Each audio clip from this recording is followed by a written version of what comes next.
예. 잠시 기도하겠습니다. 하나님 말씀을 전합니다. 부족한 종의 말씀을 전합니다. 말씀을 전할 수 있도록 힘을 주시고 듣는 우리가 말씀이 이해되어지고 깨달아져서 하나님의 영광을 보는 시간이 되도록 역사하여 주시옵소서. 예수님 이름으로 기도드립니다. 아멘. 제목을 같이 한번 하시겠습니다. 시작. 너희는 내게로 돌아오라. 예, 스가랴입니다. 우리가 지금 신약에 많이 인용되는 성경이 스가랴서 그리고 다니엘서 그리고 에스겔서 이렇게 지금 되어 있습니다. 저희가 지금 수요일날 시편을 강해하다가 40편까지 하고 지금 다른 걸 좀 하고 제가 다시 시편을 하겠다고 말씀을 드렸습니다. 그래서 스가랴서를 좀 하고 다시 좀 돌아갔다가 다시 에스겔서로 가야 되겠다 하는 생각을 갖고 계획 중에 스가랴서를 선택을 먼저 했습니다. 원래 학계하고 스가랴 학계가 짧아요. 3장까지밖에 없어서 그게 훨씬 쉬운데 스가랴서를 먼저 하는 게 좋겠다 생각을 합니다. 그런데 바로 1절부터 들어가는 게 아니고 조금 이 서론에 대해서 이야기를 드리고 나서 이 이야기를 우리가 스가랴서를 들어가야 여러분이 조금 더 이해하기가 편하지 않을까. 지금 바벨론에게 멸망을 당하고 성경에 보게 되면 에스더 같은 경우에는 바벨론에 남아있던 유다 사람들에 대한 이야기잖아요. 그리고 느헤미야, 그 다음에 에스라서 같은 경우는 돌아와서 성전을 재건하는 이야기들입니다. 그리고 여기 지금 있는 학계나 여기 스가랴서는 뭡니까? 돌아와서 성전 재건하고 있으면서 포로 살다가 돌아와서 이제 일어났던 성전을 재건하면서 일어났던 일들 속에서 나타난 이야기들을 이제 보여주고 있는 거죠. 그래서 성전에 대한 이야기입니다. 우리가 흔히 알고 있는 스룹바벨 성전이라고 하는 것, 그 성전에 대한 부분들을 가지고 이야기하는 것들입니다. 그런데 이 학계와 스가랴서의 공통점이 뭐냐니까 사람은 기대를 가지고 있잖아요. 이렇게 되었으면 좋겠다. 그렇게 기대를 가지고 있는데 근데 우리의 기대와는 다르게 역사하시는 하나님을 만나게 되는 거예요. 그러다 보니까 야 우리가 기도한 대로 안 된다. 그래서 어떻게 되느냐? 매너리즘에 빠지는 거예요. 해봤자 소용이 없구나. 이렇게 되는 겁니다. 그리고 말라기서는 훨씬 더 시간이 지나서 3차 이제 포로 귀환 뒤에 나오는 이야기들입니다. 그래서 여기 오늘 보는 이 학계와 스가랴서는 이 2달밖에 차이가 안 납니다. 학계가 선지자 사역을 시작한 거하고 스가랴가 선지자를 시작한 게 2달밖에 차이가 안 나요. 그래서 사실은 비슷비슷한 때에 활동하던 선지자입니다. 그런데 스가랴는 학계보다 훨씬 더 오랜 기간 동안 선지자 활동을 했다. 그러니까 지금 이 학계와 스가랴서를 우리가 보게 되면 이제나 저제나 주님이 오셔가지고 이 구원의 빛이 임해서 우리를 새롭게 하실 것이다 라는 그런 기대를 가지고 사는데 안 와요. 그런 기대하고는 전혀 관계가 없어. 너무 힘들어. 그래서 하나님께서 선지자를 통해서 어떻게 말씀하시냐? 내가 침묵한 거, 과거에 너희들에게 침묵한 것은 내가 너희들에게 무관심해서 그런 게 아니야. 그게 아니고 나는 너희들에게 말할 적절한 타이밍을, 때를 기다렸단다. 이렇게 말씀하시는 거죠. 근데 여러분 왜 제가 스가랴서를 선택했냐니까 스가랴서에는 환상이 엄청나게 많아요. 환상이 뭔지 아시죠? 비전이라고도 할 수 있지만 그게 사실은 예언에 관한 부분입니다. 그래서 이 환상의 메시지의 범위가 광범위해요. 그래서 그걸 우리가 해석하기가 참 만만치 않습니다. 그래서 제가 지금 1절, 6절에 들어가기 전에 이 말씀을 먼저 드리는 거예요. 또 한 가지는 이 스가랴서가 신약 성경에서 가장 많이 인용되는 성경입니다. 3분의 1이 복음서에 인용이 되어 있고 나머지가 계시록에 인용되어 있는데 약 70차례 성경에 인용되고 있다. 그래서 우리가 스가랴서를 모르면 사복음서에 그렇게 3분의 1이나 인용이 되어 있고 계시록에 나머지가 인용되어 있는 이 부분들을 잘 이해할 수가 없다는 거죠. 그래서 우리가 성경을 읽으면서 그걸 이해하기 위해서 우리가 봐야 되고, 왜 사복음서에 그럼 이게 인용이 그렇게 3분의 1이나 되어 있는가? 그것은 예수님이 이 땅에 오셔서 예수 그리스도의 사역이 상당 부분 서가가 예언한 메시아의 예언이 있죠. 그 메시아에 대한, 그리스도에 대한 예언의 성취로 봤기 때문에 신약의 저자들이 스가랴서를 끌어와서 인용하고 있다, 성취로 본다, 그 말입니다. 그리고 이제 이 목자에 대한 부분도 역시 스가랴서에서 인용하고 있다. 그렇기 때문에 오늘 우리가 이 서론 부분을 조금 역사적인 부분을 이해하고 말씀에 들어가는 것이 좋겠다. 스가랴라는 말은 예수라는 이름처럼 이스라엘에서는 흔한 이름이라고 합니다. 그리고 구약 성경에도 약 28명 정도가 스가랴라는 이름이 29명이 나올 정도로 흔한 이름인데, 뜻은 여호와께서 기억하시다. 뭐 하시다? 기억하시다. 예, 그렇습니다. 그래서 우리가 여러분 대선지서, 소선지서 그러잖아요. 대선지서와 소선지서를 가르는 기준이 뭔지 아세요? 대선지자가 기록했다고 대선지서가 아니고요. 길면 대선지서예요. 짧으면 소선지서고. 소선지서가 짧은 게 몇 권이냐? 12권이 뒤로 가면 다 짧아요. 뭐 석장, 10장, 조금씩 이렇게 되어 있잖아요. 그래서 마지막 끝에서 두 번째, 그래 학계, 여기 스가랴, 말라기, 그렇잖아요. 말라기가 구약의 끝이니까. 그래서 끝에서 두 번째 있는 소선지서 중 한 권이다. 그리고 이 스가랴는 혈통이 에스겔이나 예레미야처럼 제사장의 후손이다. 이렇게 되어 있습니다. 스가랴는 어디서 태어났는가? 그렇죠. 바벨론에서 태어났습니다. 포로 생활하는 바벨론에서. 그런데 고레스가 이제 바벨론을 무너뜨리고 페르시아가 차지하게 되죠. 그때 이제 나라로 돌아가서 이제 자기 신을 섬기세요 해서 이제 1차 포로 귀환하는 때에 돌아오게 됩니다. 우리는 흔히들 스룹바벨과 여호수아를 중심으로 돌아왔다고 생각을 하지만, 거기에 우리가 기억해야 될 인물이 있는데, 그 인물이 바로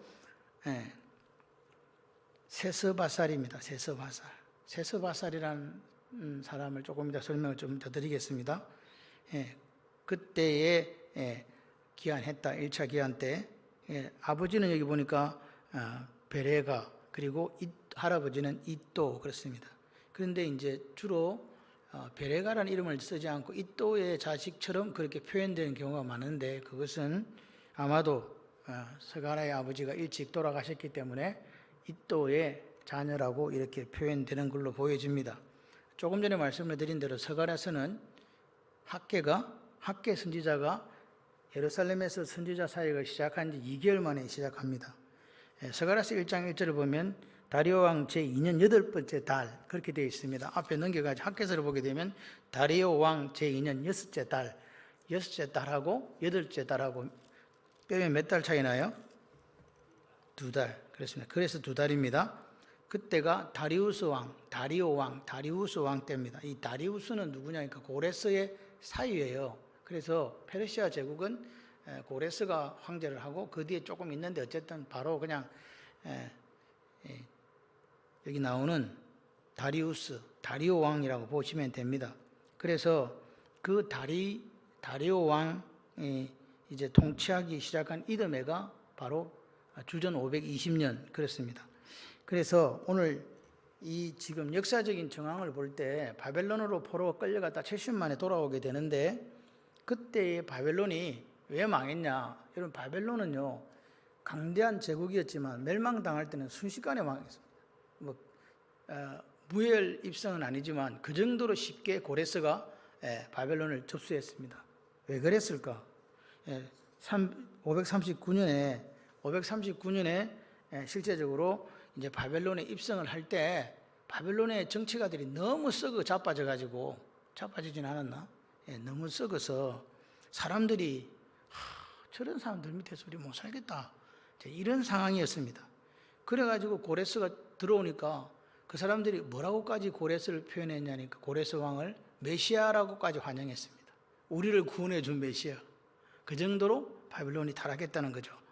그래서 538년, 주전 538년에는 서아시아에서부터 이집트까지 전체를 관할하는, 통치하는 그런 대제국을 이 다리오 왕이, 이 고레스 왕이 이제 다스리게 되지요. 그래서 538년에 이제 자유를 줍니다. 돌아갑니다. 그래서 오늘 조금 전에 제가 말씀드렸듯이 스룹바벨과 여호수아라고 되어 있지만 실제적으로 스가랴 1장 8절이나 11절에 보게 되면 이 세스바살이라는 사람이 데리고 돌아옵니다. 물론 스룹바벨도 있었습니다. 근데 이 세스바살이 누구냐? 다윗 계열의 왕자였다는 거죠. 그리고 이 사람이 예루살렘 총독으로 임명을 받아요.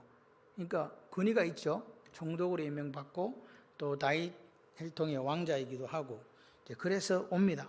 여러분 생각을 해봐요. 하나님이 예언하신 대로 70년 만에 고국으로 돌아와요. 근데 여러분 한 가지 생각하셔야 될 것은 70년이라는 말은 두 세대가 지났다는 이야기잖아요. 여러분 한 세대, 제가 이 창원에 온 지가 96년에 왔는데 창원이 고향 같아요. 한 30년 가까이 되니까. 근데 이게 2번 이상 지나면 여기가 고향 되겠죠. 그죠? 우리 집 아이들은 여기서 또 태어나고. 그러니까 바벨론에 갔는데 이 스가랴 같은 경우는 바벨론에서 태어난 거예요. 그러니까 이 사람은 바벨론 사람이요, 유다 사람이요, 바벨론 사람이죠. 이렇단 말입니다. 그런데 이 사람들이 하나님의 약속대로 돌아오게 되는 거죠. 돌아오게 됐을 때 그들의 기쁨은 말로 표현할 수 없었다. 아, 하나님의 약속이 이루어졌어. 이제 우리가 그 땅에 돌아가기만 하면 다시 그 옛날에 다윗 왕국의 영화가 재현될 것이다. 하나님의 영광이 찾아올 것이다. 그렇게 해가지고 이제 오는 거예요. 포로 시대 이전에 그 이야기했던 선지자들의 이야기 있지 않습니까? 메시아 시대가 도래한다. 그런 이 기대를 가지고 오자마자 바로 성전 이제 재건 작업을 시작한 거죠. 누가 시작했겠어요? 세스바살이 시작했습니다. 그런데 왜 세스바살이라고 이야기하냐? 에스라서에 보게 5장 16절에 보게 되면 그 성전 기초를 이 세스바살이 다졌다라고 되어 있거든요. 에스라서에 보게 되면. 그러니까 이상하다. 분명히 그 성전 이름은 스룹바벨 성전인데 왜 세스바살이라는 사람이 기초를 다졌다고 되어 있고 나중에는 스룹바벨 성전이 되었는가? 에스라서 3장 8절과 스가랴 4장 9절에 성전 기초를 다지는 작업을 주도했던 사람이 스룹바벨이다. 그럼 도대체 세스바살이 총독이었고 다윗의 계통의 왕자였는데 어디 가버리고 갑자기 그 성전 기초 작업을 스룹바벨이 주도했는가? 이게 지금 돌아온 때는 38년인데 성전 재건 작업 기초 공사는 536년이 2년의 차이가 있어요. 그러니까 538년에 성전 재건 바닥 공사 하다가 실패. 2년 후에 다시 스룹바벨이 착공했다는 거죠. 그런데 이상한 것은 실패했더라도 세스바살이 다시 하면 되는데 왜 세스바살이 없는가? 왜 실패했을까? 그것은 이 에스라서에서도 언급이 되고 있지 않다. 사람의 이름이 언급되고 있지 않다는 말은 두 가지 중 하나입니다. 뭘까요? 나이가 많아서 죽었거나 또는 영향력을 상실했거나 둘 중에 하나인데 아마도 이 세스바살은 돌아올 때 이미 나이가 너무 많았다는 거죠. 그리고 더 이상 그 사람으로서는 효과적인 리더십을 발휘하기가 힘들었다. 이렇게 학자들은 주장합니다. 자세한 이야기는 알 수 없으나 어쨌든 성전 재건은 우리가 알고 있는 스룹바벨로부터 시작되었다라고 성경은 기록하고 있습니다. 그런데 우리가 한번 생각해 볼 게 뭐냐? 자, 보세요. 성전이라는 의미는 이스라엘 사람들에게는 절대로 없어서는 안 될 이야기잖아요. 거기에 누가 계세요? 하나님이 계시잖아요. 하나님이 계시다는 것은 하나님의 영광이 있다는 거거든요. 그래서 그들은 이제 우리가 이 예루살렘으로 돌아오기만 하면 이 예루살렘이라는 건 시온이라고 생각했거든요. 그래서 예루살렘에 우리가 다시 돌아온다 이 말은 하나님의 통치, 여호와의 통치가 임하고 그렇게 되면 하나님의 통치하시니까 누가 이방인들이 온갖 선물을 가지고 이 예루살렘을 찾아올 거다 이렇게 기대했던 거예요. 여기서 문제가 생깁니다. 여러분도 마찬가지죠. 어떤 사업을 하거나 어떤 일을 계획했을 때에 내가 생각하는 시간이 있죠. 이때는 수익이 날 것이다. 이때는 뭔가 이루어질 것이다. 그 시간과 하나님의 시간이 다르더라는 거예요. 그리고 하나님의 말씀과 하나님을 해석하는 사람들의 그 사이에도 간극이 있더라. 이게 문제라는 거죠. 하나님의 시간과 우리의 시간이 맞으면 그게 카이로스예요. 근데 하나님의 시간과 우리의 시간이 맞지 않아요. 또 한 가지는 성경을 해석하는 사람들의 해석이 하나님의 생각을 읽지 못했다는데 문제가 있다는 거죠. 또 한 가지는 예루살렘에 돌아오면은 70년 동안 주인이 떠난 빈자리에 누가 있을까요? 여러분 생각해 봐요. 여러분이 고향을 떠났어. 그리고 그 고향은 누구든지 거기서 뭐를 해먹고 살 수 있어. 그럼 누가 있을까요, 거기? 누군가 살고 있겠죠. 예. 그 성경에 나오잖아요. 사마리아 사람들. 그리고 또 혼혈되어진 사람들. 그런 사람들. 그러니까 아수르 시대부터 와서 살던 사람들이 이미 거기를 차지하고 있는 거죠. 내 집이었는데, 내가 양도해 준 적도 없는데, 내 집에 누군가가 지금 살고 있는 거죠. 그러니까 너무 힘든 거예요. 분명히 꿈을 안고 바벨론에 70년 동안 쌓았던 모든 걸 다 버려두고 하나님 한번 보고 그 먼 거리를 왔는데 현실은 너무 혹독하고 참담했다는 거죠. 그게 이스라엘 사람들의 이야기예요. 계속해서 그 땅에 살던 이방인들이 그들을 괴롭혔습니다. 경제적으로도 너무 힘들었습니다. 그러니까 이 사람들은 어떻게 하면 우리가 살 수 있을까 생각해 보니 하나님의 성전을 빨리 재건해야 되는 거예요. 그래야 뭐가 임하니까 하나님의 영광이 임하고 하나님의 통치가 임하고 그럴 때 세상 사람들이 거기에 고개를 숙일 것이라고 생각한 거죠. 그래서 성전을 재건하려고 하는데 아다시피 성전 재건 16년 동안이나 중단되어 있었잖아요. 방해로 그들은 성전 재건을 못했습니다. 그러니까 우리가 돌아왔는데 하나님이 살아계시면 우리가 하나님을 위해서 성전을 재건하는데 16년 동안이나 이게 일이 안 이루어진다? 그럼 그때 마음에 어떤 마음이 들겠습니까? 돌아온 사람들은요, 깊은 좌절의 늪에 빠지기 시작한 거예요. 하나님은 살아계신가? 하나님은 오늘도 우리를 감찰하시고 보호하시고 인도하시는 여기 보니까 The Yahweh Almighty, 만군의 여호와라고 말씀하시는데 맞는가?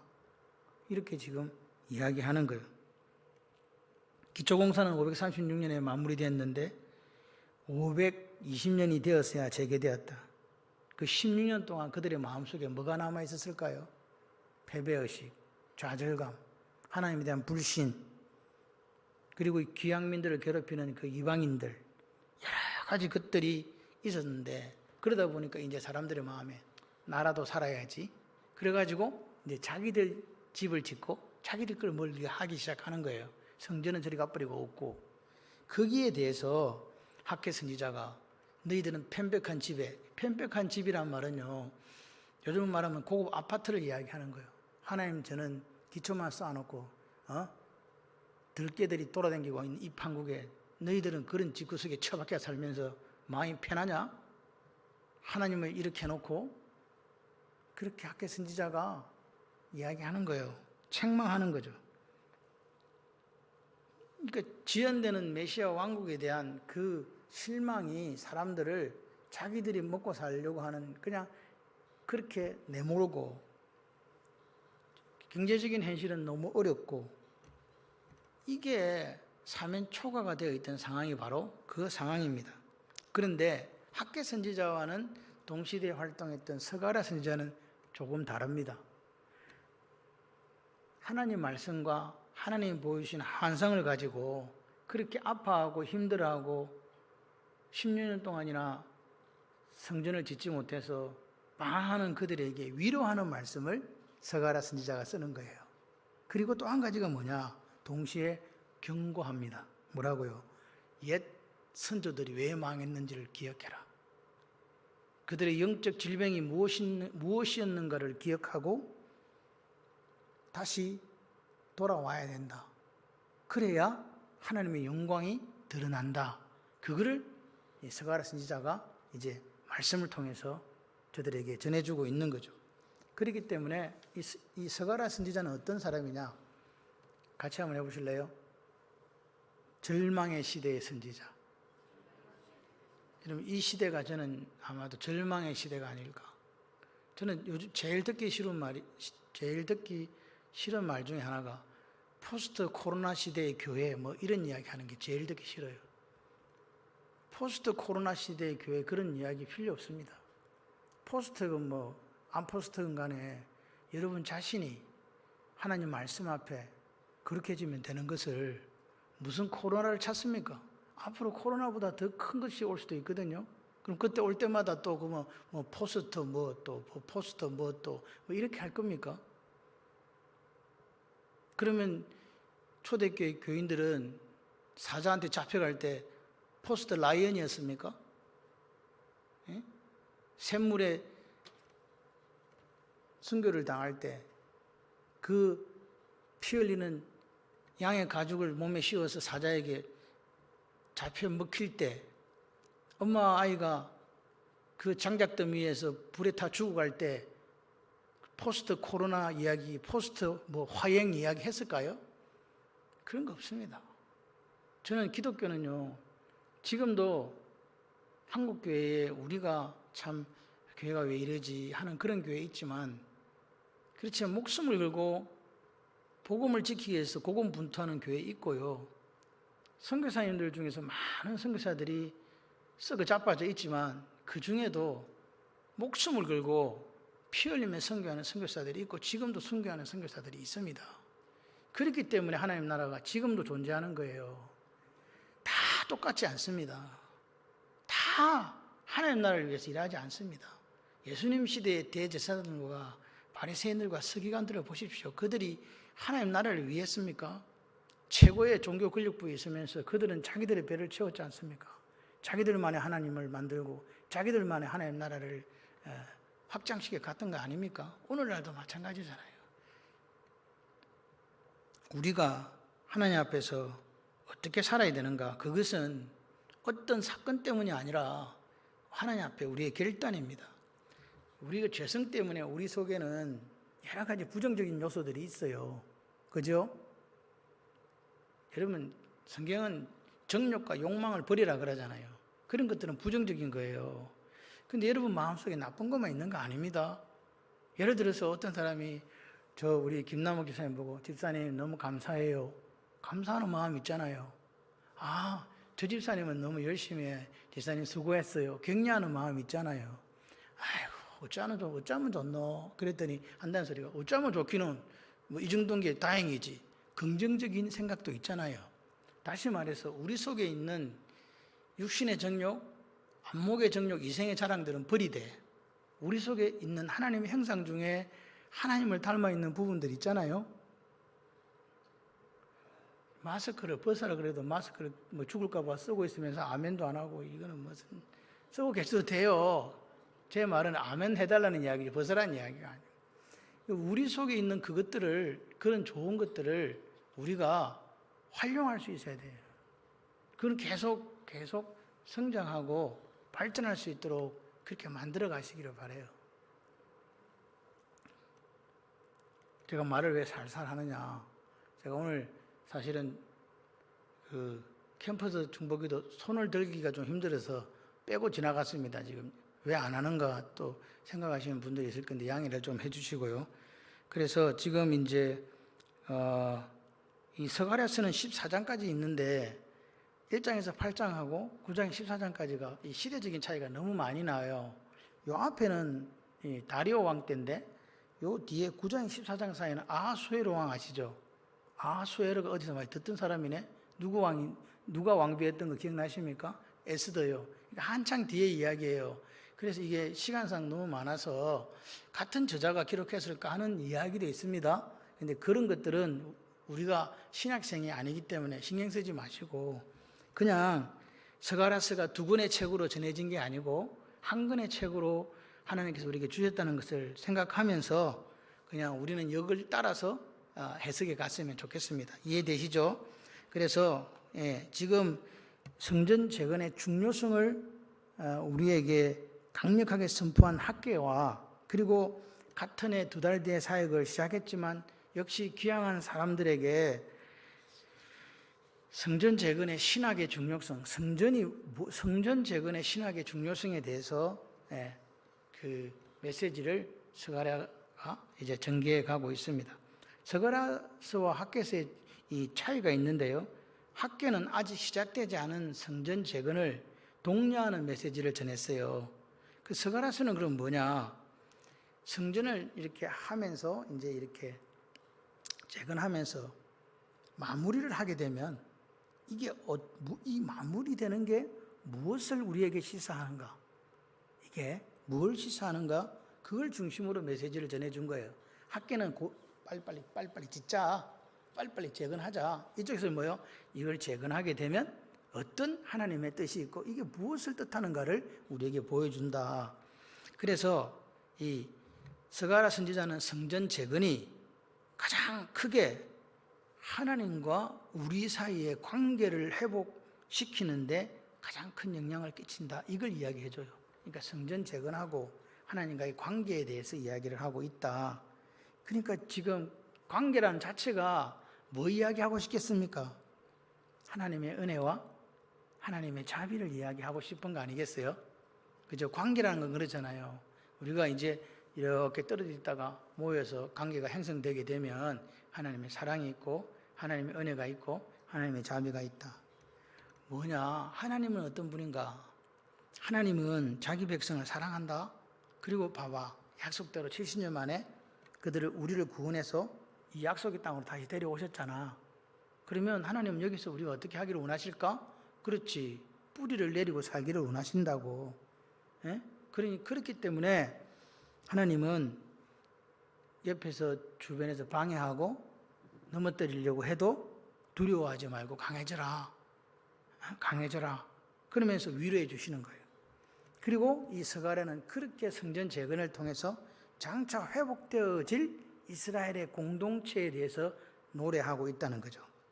그러니까 스가랴 선지자는 백성들에게 이렇게 이야기해 주는 거죠.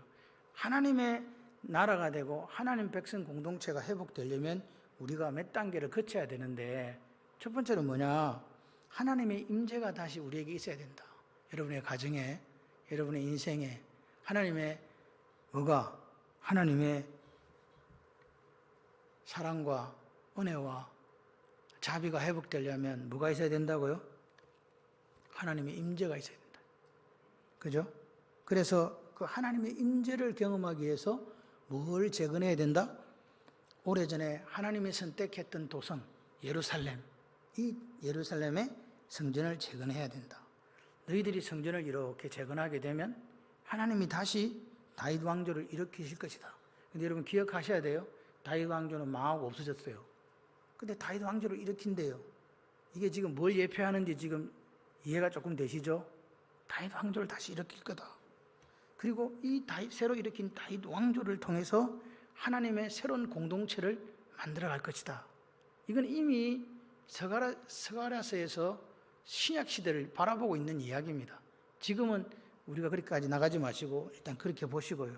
그래서 이 남은 자들 다시 재건해서 하나님께로 돌아와서 하나님의 자녀가 되고 남아있는 자들과 새로운 언약을 갱신하고 그 갱신된 그 공동체를 하나님께서 정결하게 만들 것이다. 그리고 그렇게 만든 공동체에 하나님께서는 물질적인 풍요 그리고 세상을 정복할 능력을 주신다. 그런데 이 예루살렘으로 돌아와서 성전을 재건하고 새로 회복되어진 이 새로운 뉴 다이내스티, 이 왕조는 어떤가? 이스라엘에만 기쁨이 되는 게 아니라 전 세계적인 기쁨이 될 것이다.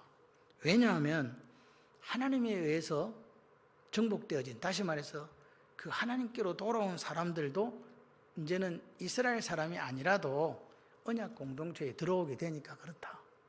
그렇죠? 그렇습니다. 이걸 누가 하느냐? 스가랴 선지자가 이야기하는 거예요.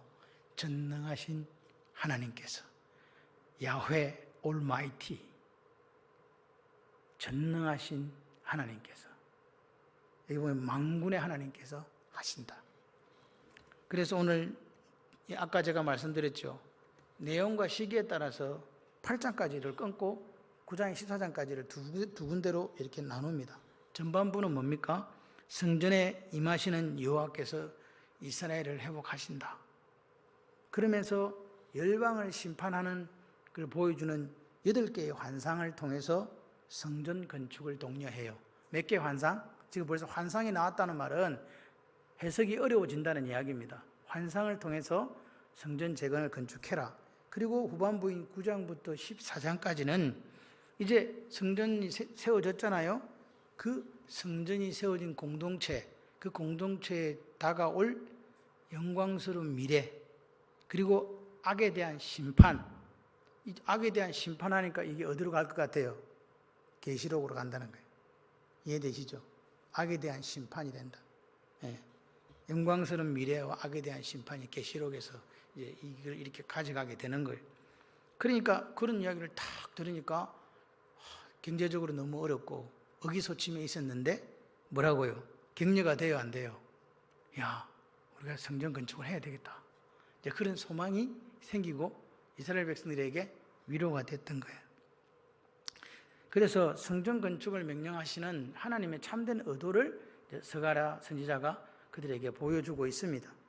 그리고 하나님께서 원하시는 궁극적인 교회의 모습, 이스라엘 공동체의 이미지, 상은 그런 무엇인가를 이 스가랴서가 이제 우리에게 보여주고 있다. 이게 이제 간략하게 짧지만 서론입니다. 이 부분을 이해하셔야 이제 1절부터 들어가는 것에 대해서 이래서 이렇구나 라는 것을 보게 됩니다. 자, 1절부터 한번 볼까요? 자, 첫 번째 오늘 제목이 뭐였습니까? 너희는 내게로 돌아오라. Return to me, 내게로 돌아오라입니다.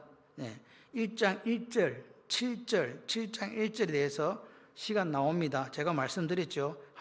학계나 스가랴는 다리오 왕 제2년에 시작했고 학계는 6번째 달, 스가랴는 8번째 달, 6월 달에 시작했고 8월 달에 시작했단 말입니다. 그게 언제냐? 주전 520년경. 그래서 요 이제 내용을 보시면 다리오 왕이 통치할 때 페르시아 제국이 약간 삐그덕거렸어요. 뭐가 왜 그랬냐니까 반란이 일어났거든요. 그리고 막 난리가 났어요. 앞에 큰일 났다 이라. 그러니까 이제 이게 이제 제국이 혼란에 빠졌단 말입니다. 그런데 스가랴가 다리오 왕 2년에 하나님의 소명을 받을 때쯤 됐을 때는 모두가 다 평안해졌다는 거예요. 혼란스러웠는데 평안해지면 이스라엘 사람들의 마음은 지금 좋아요, 안 좋아요? 잘 생각해봐요. 열국은 다 어떻게 돼야 되는데 하나님의 심판을 받아 다 멸망해야 되는데 나라가 더 평안해지고 더 잘 사라져 버렸네. 큰일 났다. 11절에 지금 보면 온 땅이 평안하다 그렇게 되어 있습니다. 다시 말해서 다리우스 왕권이 완전히 공고하게 자리를 잡았다 그 말입니다. 그러니까 이 돌아온 사람들이 메시아 왕국의 도래가 돼야 되는데 메시아 왕국이 도래가 된 게 아니라 다리우스 왕국이 도래가 되어 버렸잖아요. 제 말 지금 이해가 되시면 아멘 좀 해주세요. 네, 그래서 이스라엘 사람들은 생각한 거예요. 기왕 우리가 기대한다.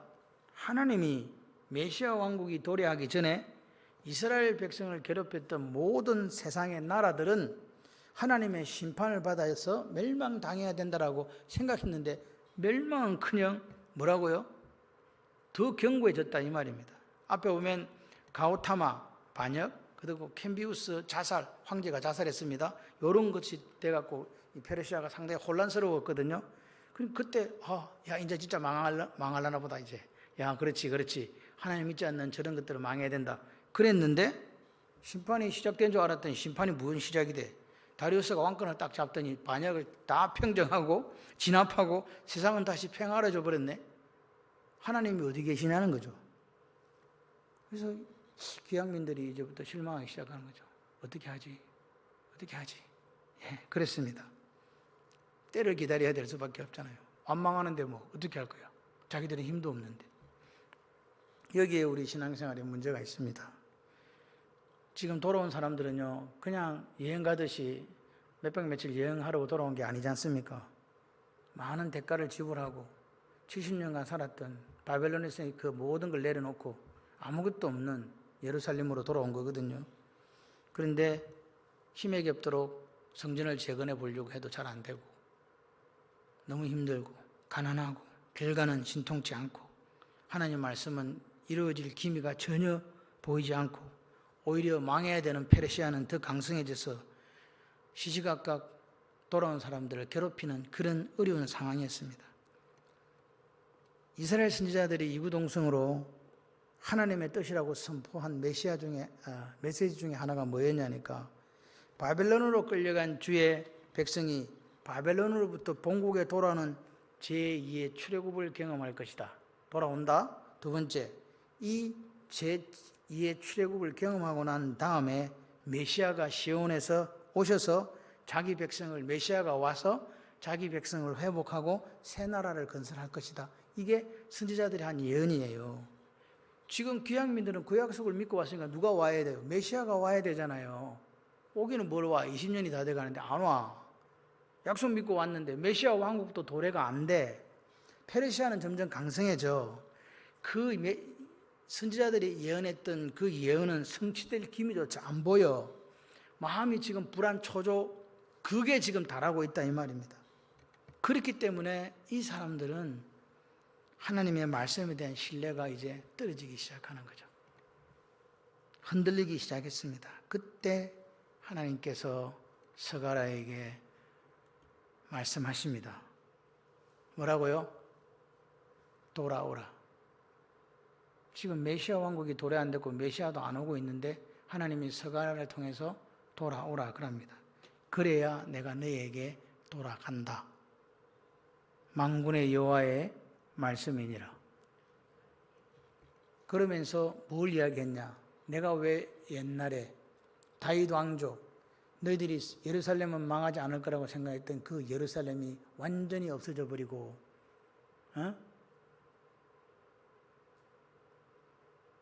바벨론으로 끌려가는 그 진노를 당했는지 아냐? 그러면서 4절, 옛적 선지자들이 그들에게 외쳐 이르되 만군의 여호와께서 말씀하시기를 너희가 악한 길, 악한 행실을 떠나서 돌아오라 하셨다. 세 번역입니다. 이거는. 그러니까 오늘 이게 모든 선지자들의 가르침의 말이에요. 돌아오라는 거예요. 악한 길, 악한 행실을 떠나서 여호와께로 돌아오라. 너희는 각기 악한 길과 너희 악행에서 돌이키라. 예레미야 25장 5절. 그러니까 이 말을 너희들의 조상들이 외면했다는 거예요. 악한 길, 악한 행실에서 돌아오라 했는데 돌아오지 않았다는 거예요. 왜 이 말씀을 합니까? 지금 너희들이 포로 생활하다가 돌아와서 지금 메시아 왕국이 이루어지지 않는다고, 메시아가 오지 않는다고 하면서 하는 행동이 너희 조상을 닮았다는 거예요. 너희들은 바벨론에서 그 모든 기득권 포기하고 70년 동안 장만해놓은 것도 다 버리고 와서 하는 게 악한 길, 악한 행실에서 돌아오지 않았던 너희 조상과 똑같구나. 그러면서 묻습니다. 너희 열조가 어디 있느냐? 선지자들이 영원히 살겠느냐? 내가 내 종 선지자들에게 명한 내 말과 내 전례들이 어찌 네 열조에게 임하지 아니하였느냐? 세 번역이에요. 내가 말한 게 그대로 임했다. 그러면서 뭐라고 이야기합니까? 그렇게 반역했던 너희 선조들 다 죽었지. 그리고 너희들에게 예언했던 그 선지자들도 다 죽고 없다. 그렇게 이야기하는 거예요. 그런데 뭐가 남아있는지 아냐? 너희들이 그렇게 말 안 듣고 악한 길, 악한 행실에 돌아오지 않았던 그 폐허된 예루살렘은 여기 있네. 눈에 보이나? 허물어져 버린 너희들이 그렇게 원하는 메시아 왕국, 다윗 왕조의 그 쓸쓸한 폐허가 지금 여기 있지 않냐. 증거다. 그러면서 3절 이야기하는 거죠. 너는 무리에게 고하기를 만군의 여호와께서 이처럼 이르시되 너희는 내게로 돌아오라. 나 만군의 여호와의 말이니라. 그리하면 내가 너희에게로 돌아가리라. 나 만군의 여호와의 말이니라. 계속 만군의 여호와라 그래요. 어떤 성경은 The Lord of Hosts라 되어 있어요. 호스트가 그 집주인이란 말이잖아요. S가 붙었더라고요. 그러니까 모든 주인들의 주인. 그걸 갖다가 여기 만군의 여호와, 만군의 여호와 그렇게 표현하고 있습니다. 다른 성경에는 야훼 올마이티라고 표현되어 있기도 해요. 여러분 오늘 하나님의 시간이 오늘 이스라엘 백성들의 시간과 다르잖아요. 그렇죠? 그리고 하나님의 역사가 자신들의 뜻대로 이루어지지 않잖아요. 우리에게 한번 적용해 보세요. 하나님의 시간이 우리의 시간과 같아요? 하나님의 역사가 우리 뜻대로 이루어지고 있습니까? 이루어지고 있지 않지 않습니까? 학개 선지자는요, 학개서에서 뭐라고 이야기하고 있냐니까 너희들이 여호와 성전 재건한다면서 특권의식에 사로잡혀 있구나 이렇게 이야기를 해요. 무슨 말입니까? 그래 우리가 파괴된 성전을 짓는다라는 자만심이 너희들 속에 있고 그리고 이거 지으면 번영할 것이라는 거짓 번영에 사로잡혀 있다라고 그렇게 이야기하는 거예요. 그게 학개 선지자 이야기예요. 오늘 생각을 해봐요. 우리가 어떤 하나님 일을 하는데 이거 일을 딱 하게 되면 뭐가 이렇게 그거 뻥튀기 하는 것처럼 펑 터져서 막 갑자기 큰 돈이 되고 영광이 되고 무슨 수익이 막 들어올 것처럼 그렇게 생각하더라는 거예요. 여기 성전이 완성되는 순간 메시아의 통치가 이루어지고 시온이 시작될 것으로 기대했다 이 말입니다.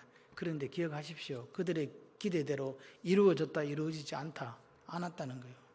그렇게 속이 지금 하나님을 믿는다고 하면서 딴 걸로 가득 찬 그 사람들에게 스가랴 선지자를 통해서 하나님은 말씀하십니다. 뭐라고요?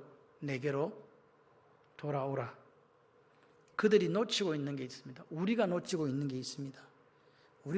이 사람들은 성전 건축이라는 지상 그 명제에 몰두한 나머지 가장 중요한 걸 잃어버리고 있었어요. 그게 뭘까요? 하나님과의 관계. 아까 제가 처음에 서두에 말씀드렸죠. 스가랴서는 뭐라고요? 위로, 격려. 그래서 그 하나님의 은혜와 하나님의 사랑을 그들에게 보여주고 싶었던 거거든요. 그러니까 이 지금 이스라엘 백성들은 하나님의 영광을 생각하고 있는데 정작 1:1 나와 하나님과의 관계를 소홀히 하고 있었다는 거예요. 그게 지금 하나님이 지적하는 겁니다. 그러니까 돌아오는 것은 몸이 돌아오는 게 아니었어요. 뭐가 돌아와야 돼요? 마음이 돌아와야 돼요. 마음이. 신앙이 돌아와야 되고 마음이 돌아와야 돼요. 하나님은 성전 재건하는 게 중요하다고 말씀하신 적이 없어요.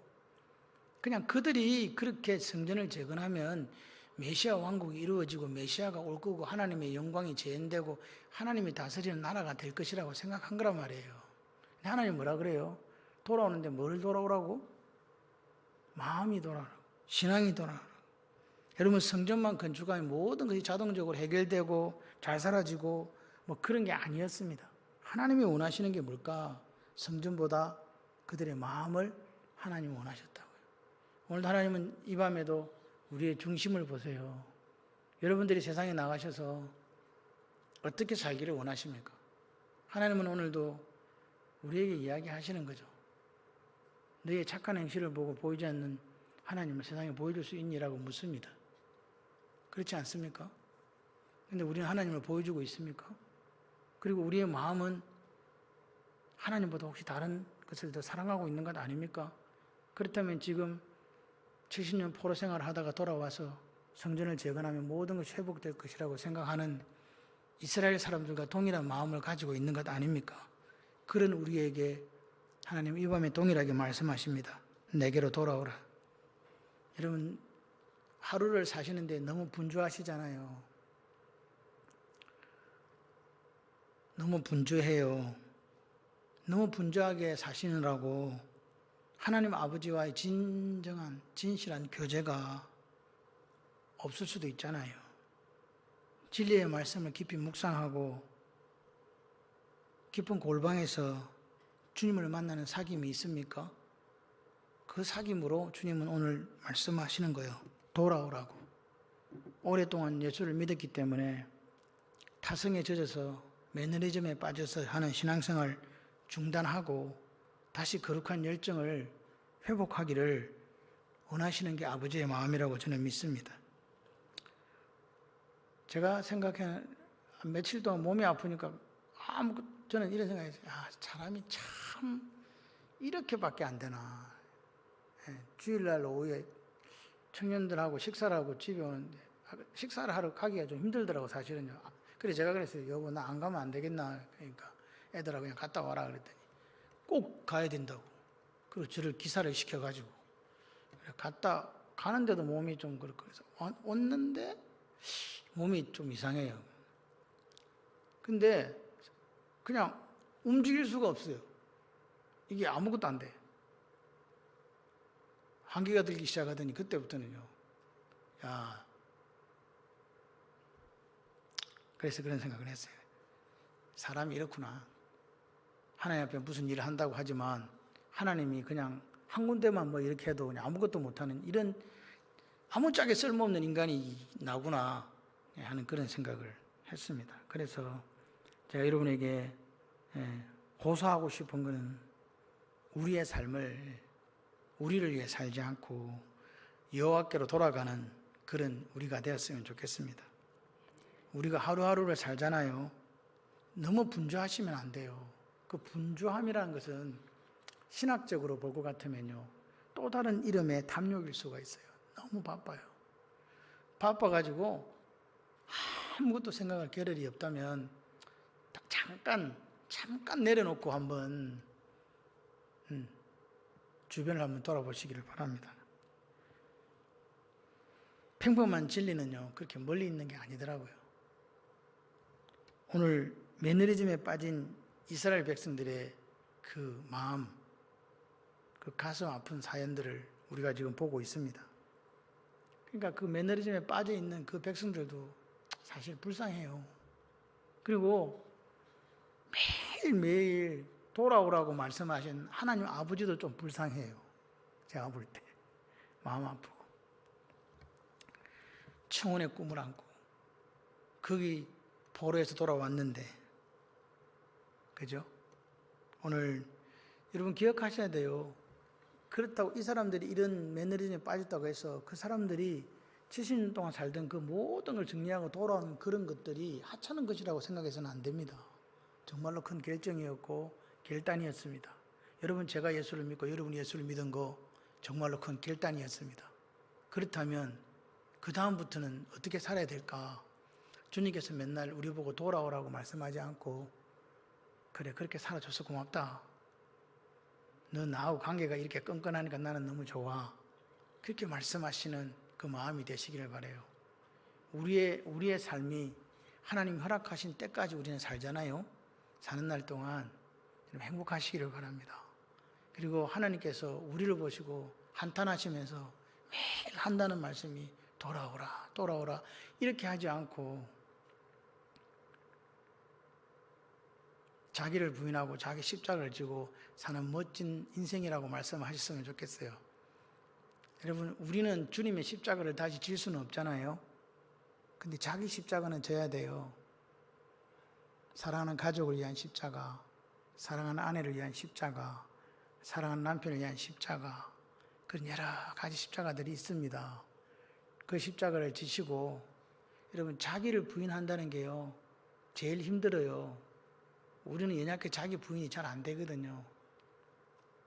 그래도 오늘 조금이라도 그렇게 한번 결단해 보시고 주님께서 나를 따라오려거든 이라고 말씀하셨으니 못나고 부족하지만 자기를 부인하고 자기 십자가를 지고 그 길을 따라가는 아름다운 발걸음이 되시기를 주님의 이름으로 축원합니다. 우리 이 시간 기도합시다. 하나님, 오늘 악한 길에서 돌아오라고 말씀하시는 하나님의 음성을 듣습니다. 스가랴 선지자를 통하여 너희가 악한 길, 악한 행위를 떠나서 돌아오라. 그러나 그들이 듣지 아니하고 내게 귀를 기울이지 아니하였느니라. 오늘 우리가 하나님을 향해서 자기를 부인하고 자기 십자가를 지고 주님을 따라가는 아름다운 발걸음이 되었으면 좋겠습니다. 주님이 우리를 바라보실 때 날마다 한탄하시면서 돌아오라고 그렇게 말씀하시는 우리가 아니라 수고한다고, 그렇게 살아줘서 고맙다고, 그렇게 자기를 부인하고 네 십자가를 지고 나를 그렇게 따라온다고 수고 많다고 말씀하시는 우리가 되게 하여 주시옵소서. 주님 앞에 다시 서는 날 주님께서 우리를 바라보시며 잘했다고 칭찬하는 삶이 되도록 역사하여 주시옵소서. 다 같이 두 손 들고 통성으로 기도하겠습니다. 하나님 감사합니다. 하나님 고맙습니다. 우리가 누구입니까? 우리가 무엇이건데 우리를 이렇게 사랑하십니까? 하나님, 오늘도 하나님께서 우리를 바라보시며 한탄하시고 혹시 울고 계신 것 아닙니까? 너무 분주해서 하나님 바라볼 시간도 없고 하나님과 교제할 시간도 없고 그저 내 마음대로 오늘도 살고 있는 것 아닙니까? 타성에 젖고 매너리즘에 젖어서 거룩한 열정은 어디론가 가버리고 그저 시간들이 내 것인 양 착각하며 오늘도 하루하루를 살아가고 있는 것 아닙니까? 오늘도 매너리즘에 빠진 이스라엘 백성들 마음이 아픕니다. 돌아오라고 말씀하시는 아버지의 그 음성도 마음이 아픕니다. 하나님, 저들이 모든 걸 버리고 돌아온 열정과 헌신이 값싼 것이 아님을 압니다. 우리도 예수를 믿고 이 길을 걸어가는 것이 값싼 것이 아님을 압니다. 하나님이 돌아와야 한다고 한 것이 마음이고 신앙이었던 것을 기억하며 다시 내 마음을 주께 돌려드립니다. 아버지, 내 사는 날 동안 내 마음이 하나님의 마음 닮아서 하나님이 이루시기를 원하고 소원하는 그것들을 이루어가는 삶이 되고 우리의 착한 행실을 보고 보이지 않는 하나님께 영광을 돌려드리는 그 역사가 우리 각자 한 사람 한 사람을 통해서 일어나게 하여 주시옵소서. 아버지, 우리 사는 날 동안 하나님과 손 꼭 잡고 이 좁으면 좁은 길을 잘 걸어가는 우리 사랑하는 온 성도들 되게 하시고 특별히 연로하신 우리 성도님들 아버지 만져 주시옵소서. 발끝부터 머리끝까지 오장육부와 뼈마디와 세포와 근육을 만져주시고 아버지 새롭게 하셔서 예배 드리고 싶어도 드릴 수 없는 저들의 마음을 헤아려 주시고 두 발과 두 손에 허리에 힘을 주셔서 나와 아버지께 예배와 찬양을 돌려드리는 삶이 되도록 저들의 삶과 저들의 건강을 지켜주시옵소서. 날마다 임재하시고 임마누엘 되어 주셔서 동행하여 주시옵소서. 예수님 이름으로 기도드립니다.